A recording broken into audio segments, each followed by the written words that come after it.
to be members of those groups and to partake in those activities. And on my part, I, in the upper levels, actually was a member of the social work group. And for the rascally group, academia was last thing on our mind. What we were hoping to do is always to have activities to justify our going back to school, not to study, but rather to take part in ECAs. And on my part, I was a case master, and the job of a case master was simply to be a kepo, go down to Potong Pasir, which was a village at the time, and try to interview families that were in need, that applied for help. And of course, we had every fortnightly on a Saturday morning to go back to school, and I had a key to the storeroom where the members of those families would come with a ration card, and I was very happy dishing out pounds those days, not catties even, a weighing machine poundage of rice, sugar, and even milk powder given out by the Catholic Welfare Society. And I enjoyed that tremendously because it meant that I didn't have to do schoolwork. And that was part and parcel of my learning also in St. Andrews. But aside from the opportunity of learning community service, which today I'm still serving, I'd like to share with you all an anecdote of my own. And I think I had a personal encounter with this giant of man, Francis Thomas. And I was only in secondary 1. You know, in St. Andrews, when you are from the primary school, you know that that's building upstairs. After primary 6, you actually line up and then you run across to find your own classroom in secondary 1. And I found myself in an average class because I was a slow runner. Anyhow, at the end of the academic year, we received our results. And of course, looking at my results, we were all promoted, we all passed. But when I found out from my cohorts that the results that they had brought them to a better class, I was actually quite disturbed, aggrieved.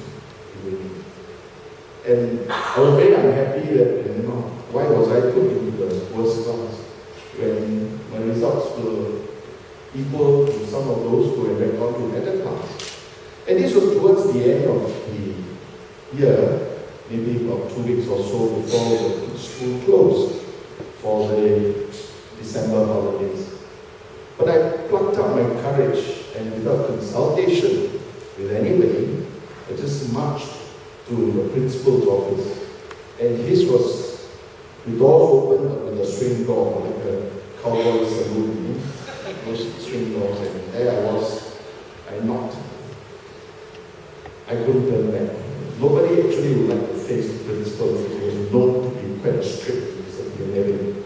When I heard his voice, "Come in," I had no choice, so I marched in and I stood before him. And then I just looked at him and he looked up at me and he said, "Yes, what do you want?" Now I was inarticulate and I was in accreditation really. And I just looked at him and said, "Sir, not fair." He looked at me and he must have wondered, I think this rascal has got a problem. So he asked me, "What is it that is not fair?" And I told him, I said, "I just got my results and how come I go to this class?" And he asked me, "What class are you talking about? What year are you in?" So I gave him, I said, "From Sec 1.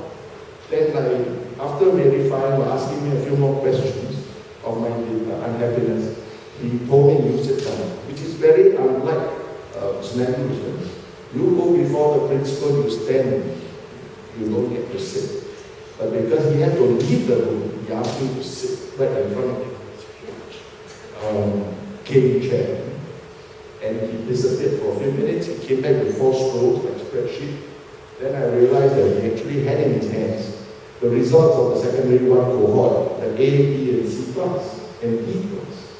And he spread it out and asked me, "What is your name?" Gladly, I told him, "My name is Natsuya." Then he asked me, "Which class are you from?" And I gave him.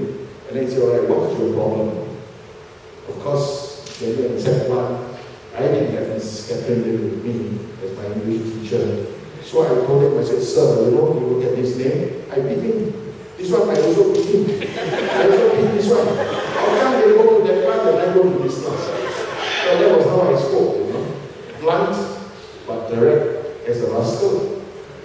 But Mr. Thomas had the patience to sit down and to try to digest what my true protest was all about.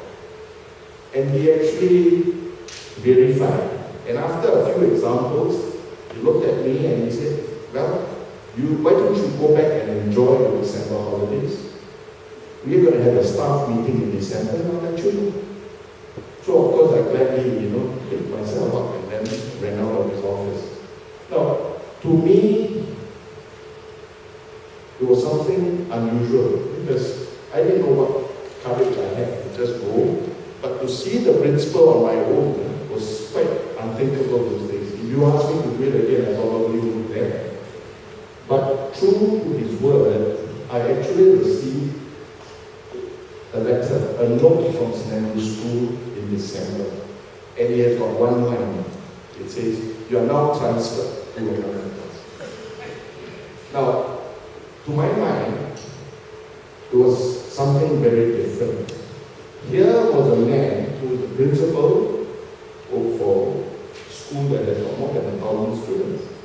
I was just an ordinary student, but because I had a genuine valid complaint, he listened to me, he verified what I had to say, and he took action after considering my complaint.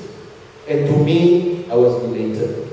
Truly, it changed me, it left an indelible mark in my mind that here's a man who listened. And whatever be my complaint, great or small, to me was great. Although to many they didn't really care which class they went to, but I felt that it was not fair, it was unjust. And here was a man who listened and acted upon it. And I will tell you that it actually changed my life. Rascals don't only care for exams and schoolwork, but because the man believed in me, I felt that I couldn't let him down.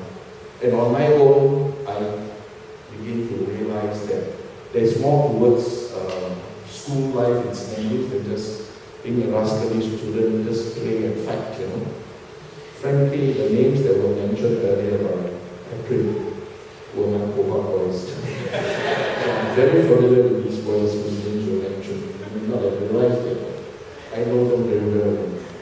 We were part of the team, naughty group, that won't hesitate to use fists to settle disputes. But we learn. And I think what I gained really through all this is that in later years, professionally, I learned to listen. I learned to digest what others are saying before I act. And if it is right to do, I think I learned from that great man, the giant of the man. We must dare to act and believe in what is right. So I thought I would share this episode of my own, and this is representative of many instances of Stienberg boys, some of whom are here, in their own experiences would have had this occasion to know and learn a lot of life truths, that we would apply in our later lives. So, ladies and gentlemen, even today, I am still very much involved in Stienberg in one way or another, and I love the job in being able to work with the school and the principals so that we can impart that value that I had also learned, much of which was during the days of Stienberg and under Francis Thomas. Thank you.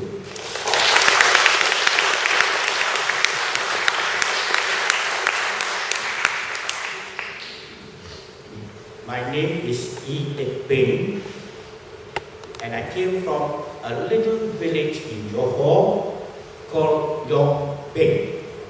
In Chinese, it means everlasting peace. In real life, it was a blank spot during the emergency. 1946, St. Andrews was the first school that reopened after the war. So me and my two brothers enrolled in St. Andrews. 1947, St. Andrews House was reopened and the three of us enrolled in St. Andrews House. I remember on Sunday, the day before the school started, we assembled in front of the boarding house. And in the evening, the housemaster came out, introduced himself. And here he was, a tall Englishman, and said, "I am Francis Thomas."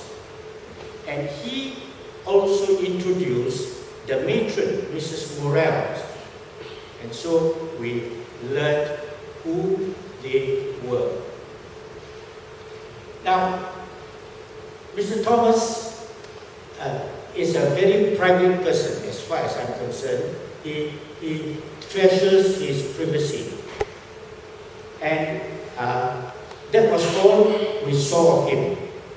He had a car, a Ford car, open-booted. And in those days, we had to go down to cold storage and pick up our provision. And our happiest days were those boys who could tumpang, who could take a ride in the car and go all the way to cold storage and back. He doesn't eat with us. For 2 years, he never joined us in our meals, breakfast, lunch, and dinner. I can understand that because he ate a different diet. And so, the butler, the matron, served him. Now, you would think, or you think, that a lady wins the heart of a man through his stomach.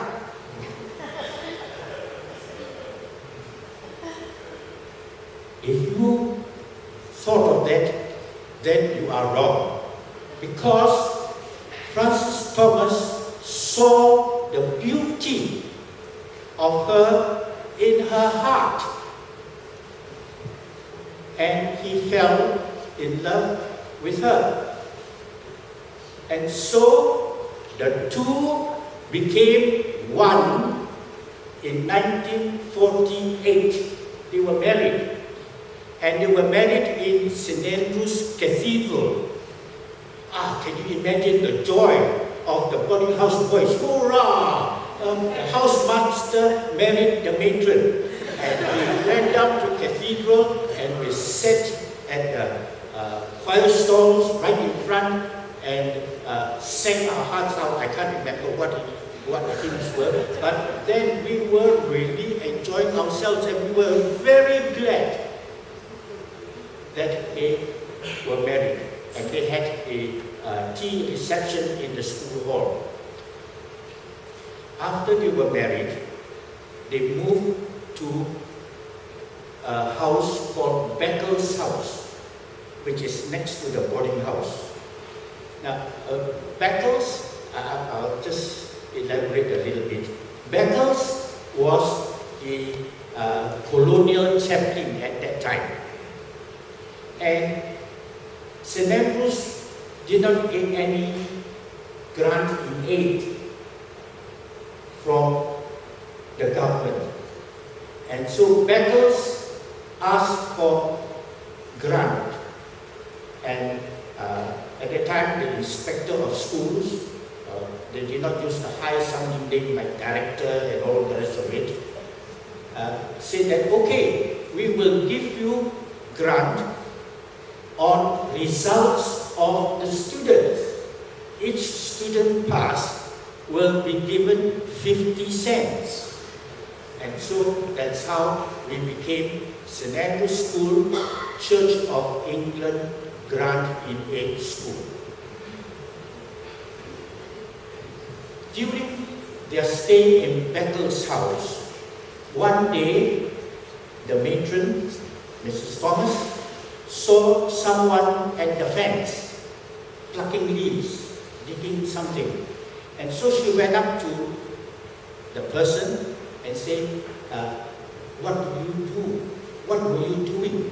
The farmer said, we are getting some leaves to heal our wounds. You know? And Mrs. Thomas invited the farmer in, washed the wound, dressed it, and then sent her home. Word got round that up the hill there's a lady who would dress and treat wounds. So many of them came. And then she could not cope up with it. And Francis Thomas invited volunteers from the school, and we formed St. Andrew's Clinic Club. And that's where we began our social work. The clinic was way inside the kampong, Potong Pasir, about 1 mile away. And I remember there's a temple and there's a wayang shed. And in the wayang shed, we attended the patients, our patients. Then it grew, and we could not continue in the wayang shed. In fact, during that time, we also got the help of St. Margaret's School. Some of the girls came to help us, I think more to our own excitement. Yeah, so we came, and the clinic was transferred to the school ground, and we had a room, and I remember G.G. Thompson officially opened the clinic. And then the government opened a public clinic at the Upper Serangoon Junction and Maya Pichitia. And so they took over the duty of looking after the patients. So St. Andrew's Clinic closed shop. But then we did not stop. And that's where Sukyang said just now, St. Andrew's Welfare Group. And so from clinic to welfare group. Now in 1954, December 1954, it rained and rained and rained. And what made it worse was that the water was coming down Talang River. And at Talang Basin, there was high tide. And so there was the clash. And so the water overflowed the banks. And the water, the flood went up to the roof of the attic roof of the people there. And the water came right up to our boxing ring. And so there was water everywhere and not a drop to drink.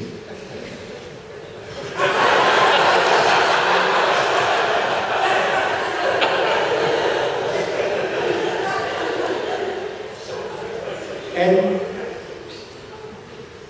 there were 3 things I remember of the flood. Of course, they are all heroes from there. You know, Mrs. Thomas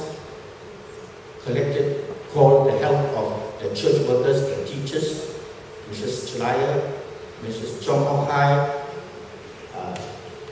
Mrs. Brett, Mrs. Holloway. Some of you who were students of St. Margaret's School will remember Mrs. Holloway, and they came. While Mr. Thomas was in charge of the general in charge, and then we had someone who looked after the physical side, carrying the refugees. Now there are 3 things which I remember very clearly. The first is that during the time, the scouts of Orion Troop was supposed to go to camp. And it rained and rained and rained, so they cancelled the camp. But amongst the scouts was a young man, a young Indian boy, called Shankar Kumar. He went down to Senate Estate and collected clothes and brought them to the refugee center. That was the first thing. The second thing I remember very well was on the second night, we held a Vesper, an evening service at the tunnel. And I remember very well the hymn they sang, which I later found out was the Seafarer's hymn. It goes something like this: O God, our help in ages past. Some of you know it. Our hope for years to come, our shelter from the stormy blast, and our eternal home. I tell you, we were so thrilled. We were at the second level, and the voice floated up to where the refugees were sleeping. And I hope they listened to it. The third thing which I remember very well is that in the school there were 4 toilets, large toilets, 2 on the ground floor, 2 on the second level. And because the refugees camped at the second level toilets were heavily used. But these people were villagers, they were not used to modern sanitation. And so the whole place was filthy, real filthy and smelly. And you know who took charge of it? FT, Francis Thomas. He set the example. He wore his Wellington boots and cleaned up the place. And that was really great. Then, in 1960-something, 65, 1967, when we formed Malaysia, President Sukarno didn't like it. And so they had commandos try to disrupt the place. And 2 commandos came and set a time bomb at McDonald House. And they killed 2 persons.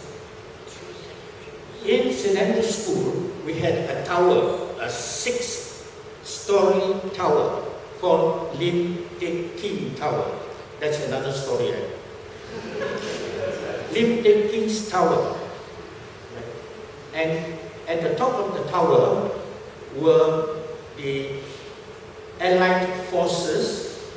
They used that as a communication center. So it is very likely that that place could be bombed as well. But before they thought of that, Francis Thomas had us held an evacuation drill. So all of us marched down the field, orderly and all that. 2 days after that, there was a phone call saying that there was a bomb in St. Andrew's School. And so we quickly, orderly marched 200, 300 meters away. After 2 hours, all clear, there was no bomb. It was a hoax. And I suspect that it could be one of our naughtiest students who made that call.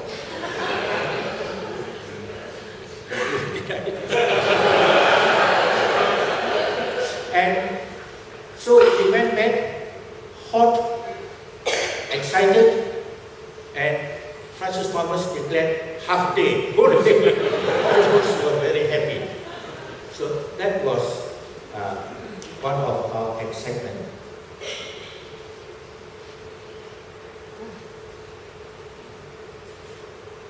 Let me see what else I have to say. Francis Thomas retired in 1974, and he continued teaching for another 2 years. Now, if you knew him at that time, he walked with a limp. His right foot, he limped, and it was found that he was suffering from cancer on the right pelvis bone, and so he was limping. And other than that, he was nicknamed, just go back a little bit, Hitler. Francis Thomas, we call him Hitler because of his mustache, and his Chinese name, not found anywhere, but I remember Tung Wu Su. Tung Wu Su, Francis Thomas. Yeah. And he spent his last 2 years in the garden of number 1 Roadside Road. He was very happy, and he spent the greater part of his time doing sculpture. He loves sculpturing and art. And the cancer was quite serious, and he passed away in 1977. 77? Yeah. Passed away in 1977. Now, FT, his short name, we lost a real great foreign talent. FT. And he was loved by everyone who knew him. He was a great chef. And that's how we missed him.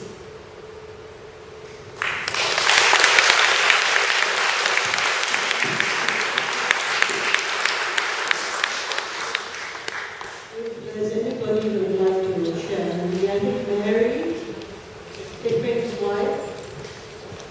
Mary